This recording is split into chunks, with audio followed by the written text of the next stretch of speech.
Let's go live to National Farmers Federation President Fiona Simson for her views. Fiona, good to see you. Thanks for your time this morning. So there is a fear from British farmers and some MPs too that their market will be swamped by hormone-laden Australian meat. Is that fear warranted at all?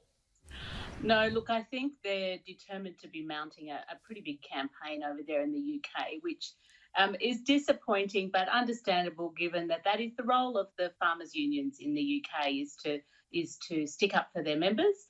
And so I think, in this case, totally out of kilter, over exaggerated. But by the same token, there is a lot that we could work together with. The UK and Australia are very old friends. They would just join a long list of other markets that Australia does trade with. And we'd love to do a deal with them again, but it's a long way away. It would be a niche product. So really, I think their fears really are misfounded. Okay, so when you say so George Brand has said it's a scare campaign this morning. Is that what you would describe it as well? Yeah, I think they're very nervous. They're coming out of a long relationship with the EU, and they're now wanting to stand on their own 2 feet as a country, which is exciting. And of course, the UK is not just England; it's also Ireland and Scotland and Wales as well. And they're wanting to do deals that are going to benefit their population and they can focus just on what the UK wants. Now, that's exciting for them, and that's an opportunity for their farmers. And actually, it was an opportunity that was presented to our farmers back when the UK joined the EU, back in the 70s, and we were dependent on them for so much of our trade. We had to find other markets for our goods that we didn't produce here. We had to find other markets for our goods that we did produce here. And so we now have an enviable range of markets that we deliver to. I think our beef goes to something like 50 places around the world. And so, I can understand that when they're just starting out on this road, they're cautious and concerned, but we have so much more in common than we do different. And that's the sort of thing that's the platform with so many opportunities and challenges ahead that we should go forward on. So when you said just earlier in your first response that it's a niche market, what did you mean by that? Well, we at the moment we sell a very small, very, very high quality product to the UK. So they tend to export a lot of their product to the EU. But they also do take in a very, very small containerized product of very, very, very high value meat cuts. And because it's such a long way away and we have the Asian markets on our doorstep, then the Asian markets are the ones that we tend to deliver more product to. Right. That said, worldwide, we're quite a small producer anyway. We do export 70% of what we produce, but in turn, talking about Australia's might and power and our farmers' might and power, really is quite misplaced. And certainly the UK people that I've hosted on my farm, in the middle of Prima, just like everyone else, a tiny family farm, a strong community sentiment. We want to do the best by our animals. We have strong focus on our communities, just like the UK. They're always amazed at the similarities we have. And some of those similarities are things that I think we should be focusing on now with a great opportunity to work together in a win-win that will benefit both countries. So this FTA, when it comes to quotas, is it just going to be a marginal lift? Well, at the moment, we would hope, and we say to our government that they should approach every FTA with, no tariff, no quotas. That should be the starting point for absolutely every FTA, because we're not subsidised in Australia. Some of our counterparts, in fact, most of our counterparts and the people that we compete with across the world receive some sort of a subsidy or payment, as actually does the UK farmers. And so that's made us be very competitive in what we do.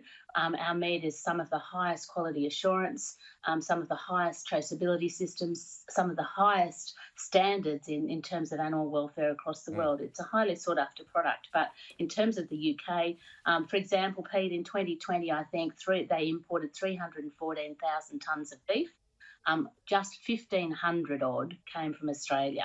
So that's a tiny amount, 0.15%. Right. If you look at lamb, only about 14%. And so, I think that reflects that really it's a very, very long way away. It's only going to suit people who have a very high quality niche product that can get it there. And also at the moment, to be quite honest, there's a huge shortage of beef. So Yep. it's just not going to happen. Okay, Fiona, just a couple of quick ones. It's a massive pivot, actually. It's this mouse plague or mice plague that's taking place in New South Wales. There is a concern that they're heading from New South Wales farms and regional areas into the city. Is that a fear that's warranted? Pete, I can't tell you how awful they are. On our farm, we're only on the edge of it, fortunately, but just disgusting. And yes, absolutely warranted. And in some of our towns across regional Australia, we have them in hospitals and in shops and in people's businesses and, of course, in their homes, causing a huge human health risk, let alone all the damage that they're doing to people's hay and people's crops on farms. So in the winter, as I understand the mouse breeding cycle, we need to actually act now to assist nature with frosts and rains and things to try and kill this absolute pest off. We need to get rid of it before they continue to sort of go underground, hide and build up numbers again in the spring. Because, look, having seen what they've been doing, particularly in the west of the state, I really, at the moment, I don't doubt that they could spread. Now, I've got no idea how wide that could be, but the numbers are completely overwhelming, and it's really quite extraordinary, even coming into the winter months now, that people are still, lying in their beds, not just hearing them in the walls, but actually, feeling them, crawling over the bed with them. Wow. It's amazing, isn't it? And the pictures It's just disgusting. It's terrible. And so many of the people that I deal with, and if we're coming to the city somewhere, they're just, the best thing about going and lying in a hotel in the city is you don't have mice. Yeah, it's funny, Fiona. People in the regions tend to think that people in the cities don't really care too much about what goes on in the regions, but they're taking some notice now with fears that this mouse plague is heading towards the city areas. Well, I mean, it's just, and Pete, having to kill so many mice, because people in their homes, you have to kill the mice. People hate killing animals on farms. We live with animals. We love animals. You have to kill so many mice every day. It's just, and then it's the whole human health risk as well. And then with mice come rats. Yes. And it's an untenable situation, and we do need to act urgently. Obviously, it has to be safe. We're lucky, again, we have one of the not just safest quality assurance systems in the world, but also, in terms of our chemical regulators, some of the best in the world as well. We have to rely on them so that we can do what's safe for our food. But absolutely, it's a human health risk now that we need to address. Fiona Simson live in Darwin for us this morning. Good to have you with us this morning, Fiona. Thanks for your time. Always great to talk to you. Thanks, Pete.